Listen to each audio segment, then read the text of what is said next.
Good morning. It's Saturday, April 25th. I'm still here in New York in my hotel room getting ready for bed. I had a pretty good night last night. It was fairly uneventful, although I say that it was not uneventful. We did have a patient who had been not doing very well, who did end up passing away last night. Their heart stopped, we coded them.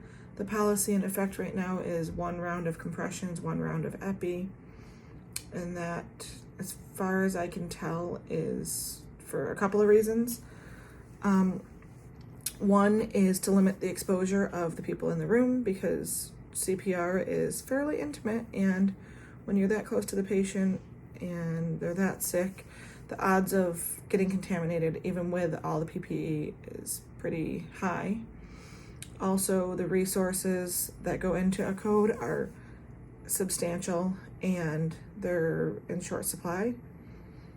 So these patients, as sad as it is, by the time they're coding, they're in multi-system organ failure, and most of them are so far gone that even if you got their heart beating again, it would not sustain. So that's just my understanding. I haven't been told that officially, but that's what I've been living, I guess. So this patient, we did actually get their heart, what we call ROSC, back, which means their heart started pumping again, but it was only due to the compressions and the medication, and as soon as those things stopped, it could no longer hold out. So the patient was able to go semi-peacefully. I hate giving CPR, mostly because it's so traumatic to the patient. I mean, it's wonderful if it's, life-saving, and on a patient that's otherwise healthy, it can be the only difference between life and death. But on these patients that are so sick, it's almost brutal. It's brutal. And a lot of times if family were around, they would tell us not to do it. But since they're not there to see exactly how sick their loved ones are, they can't even really make those decisions. From what I understand, the doctors are trying to be as upfront and honest with the families as possible. And it's kind of like give them the bleakest outcome they can, because then, and the chance that these patients survive, they can be elated, but at least if they die, the families were semi-prepared. So as soon as a patient starts to look like they are declining, the doctors are calling them even at all hours of the night, just to give them a heads up and to see how they want to proceed with treatment. And I'm sure that communication is even more so during the day. So that was the busy part of the night. The rest of the night was pretty uneventful. My patients were pretty stable and behaved pretty well for me. So that was good. Seems like at least one of them is making pretty big improvements, and it's really nice to see. Still not breathing on their own, but at least making improvements. I can't say too much, I know. I did get a really great surprise today. I got these Spider Tech power strips.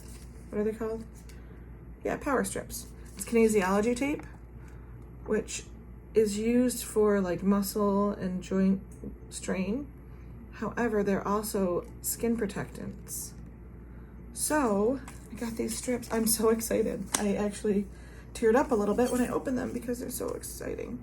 So these strips that will go across our noses to protect our skin, and somebody, I don't know who, sent them to me. There's a name on here that I've never heard before. So if you know someone named Yovi from Nashville, Tennessee, tell them I said thank you. And I'm gonna share these with as many people as I can.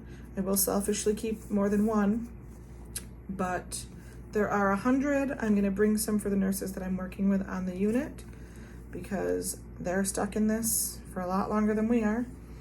And otherwise I will make sure to share them with the people that I'm working with. So thank you very much. I'm very excited. I think that's it for today. It's beautiful out, so I'm gonna try to sleep so I can get outside a little bit. I did already go for a little walk in Times Square it's nice to have some outdoor time between hospital and hotel. Actually, that was one of the first pieces of advice that I got here from someone who had been here just, I think, a week longer than me.